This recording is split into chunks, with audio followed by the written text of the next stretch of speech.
بسم الله الرحمن الرحيم الحمد لله رب العالمين والصلاة والسلام على سيد المرسلين وعلى آله وصحبه أجمعين.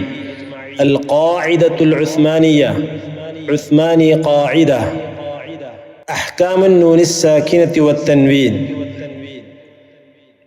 സാക്കിനായ നൂനിൻ്റെയും തൻവീനിൻ്റെയും നിയമങ്ങൾ. ഇന്നത്തെ ക്ലാസ് തജ്വീദിൻ്റെ നിയമങ്ങളാണ്. സാക്കിനായ നൂന് എന്ന് പറഞ്ഞാൽ സുക്കൂനുള്ള നൂനാണ് എന്ന് നമുക്കറിയാം. അതുപോലെ തൻവീൻ, ഇപ്പോൾ കഴിഞ്ഞ ക്ലാസ്സിൽ നാം പഠിച്ച ഫത്ഹ തൻവീൻ, കസ്റ തൻവീൻ, ലമ്മ തൻവീൻ, ഫത്ഹത്തൈൻ, കസ്റത്തൈൻ, ലമ്മത്തൈൻ, ഈ മൂന്ന് തൻവീനുകൾക്ക് ശേഷവും ചില പ്രത്യേകമായ അക്ഷരങ്ങൾ വരുന്നതിനനുസരിച്ച് തജ്വീദിൻ്റെ നിയമങ്ങൾക്ക് മാറ്റങ്ങളുണ്ടാവും.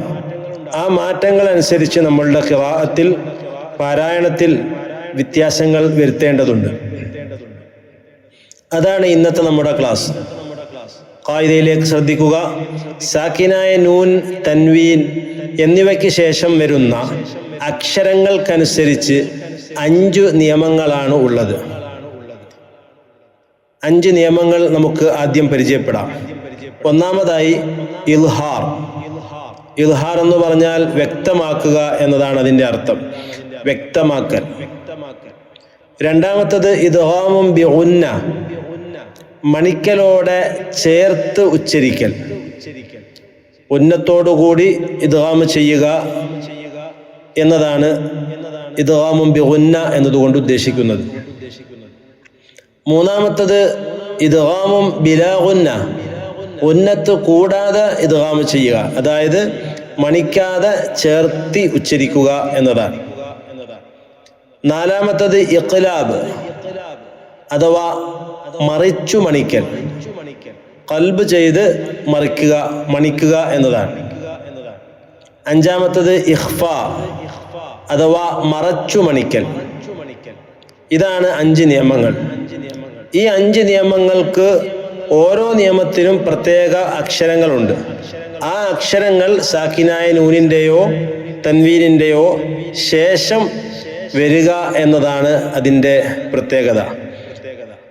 വരുന്ന അക്ഷരങ്ങൾക്കനുസരിച്ച് നിയമങ്ങൾ മാറും. ആദ്യമായി ഓരോ നിയമത്തിൻ്റെയും അക്ഷരങ്ങൾ നാം മനസ്സിലാക്കുക. ഒന്നാമതായി ഇൽഹാർ. ഇൽഹാറിൻ്റെ അക്ഷരങ്ങൾ 6 എണ്ണമാണ്. ഏതൊക്കെയാണ്? അത് ഹൽക്കിൻ്റെ അക്ഷരങ്ങൾ തന്നെയാണ്. ഹംസ, ഹ, ഐൻ, ഹ, ഐൻ, ഖ. ഈ 6 അക്ഷരങ്ങൾ വന്നാൽ, മേൽപ്പറയപ്പെട്ട സാക്കിനായ നൂനിൻ്റെയോ തൻവീനിൻ്റെയോ ശേഷം വന്നാൽ ഇൽഹാർ ആകുന്നതാണ്. വിശദമായി ശേഷമുള്ള ക്ലാസ്സുകളിൽ നമുക്ക് കേൾക്കാം. രണ്ടാമത്തത് ഇദ്ഗാമും ബിഗുന്നയുടെ അക്ഷരങ്ങൾ 4 എണ്ണമാണ്. യ, നൂൻ, മീം, വാവ്. കൂട്ടി എളുപ്പത്തിൽ പഠിക്കാൻ യൻമു എന്ന് വായിക്കാം. ഈ 4 അക്ഷരങ്ങളാണ് ഇദ്ഗാമും ബിഗുന്നയുടെ അക്ഷരങ്ങൾ. മൂന്നാമത്തത് ഇദ്ഗാമും ബിലാ ഗുന്ന, ഉന്നത്ത് കൂടാതെയുള്ള ഇദ്ഗാം. അതിന് 2 അക്ഷരങ്ങളാണുള്ളത്. ഒന്ന് ലാം, മറ്റൊന്ന് റോ. ലാം, റോ. ഈ 2 അക്ഷരങ്ങൾ വന്നാൽ ഇദ്ഗാമും ബിലാ ഗുന്നയാണ് എന്ന് മനസ്സിലാക്കാം. നാലാമത്തത് ഇഖ്ലാബാണ്, മറിച്ചു മണിക്കൽ. അതിന് ഒരക്ഷരമേ ഉള്ളൂ, അത് ബ ആണ്. ബ എന്ന അക്ഷരം മേൽപ്പറയപ്പെട്ട സാക്കിനായ നൂനിൻ്റെയോ തൻവീനിൻ്റെയോ ശേഷം വന്നാൽ ഇഖ്ലാബാണ് നിയമം. അഞ്ചാമത്തത് ഇഖ്ഫാ, മറച്ചു മണിക്കൽ. അതിന് ബാക്കിയുള്ള 15 അക്ഷരങ്ങളും ഇഖ്ഫായിൻ്റെ അക്ഷരങ്ങളാണ്. ഏതൊക്കെയാണെന്ന് ശ്രദ്ധിക്കാം.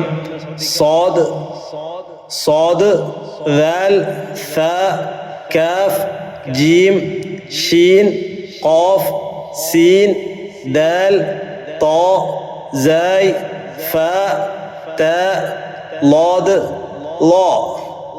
ഈ 15 അക്ഷരങ്ങളാണ് ഇഖ്ഫായിൻ്റെ അക്ഷരങ്ങൾ. ബാക്കിയുള്ള അക്ഷരങ്ങൾ മനസ്സിലാക്കിയാൽ അതല്ലാത്തതെല്ലാം ഇഖ്ഫായിൻ്റെ അക്ഷരങ്ങളാണ് എന്ന് നമുക്ക് മനസ്സിലാക്കാം. വിശദമായി ശേഷമുള്ള ക്ലാസ്സുകളിൽ കേൾക്കാം.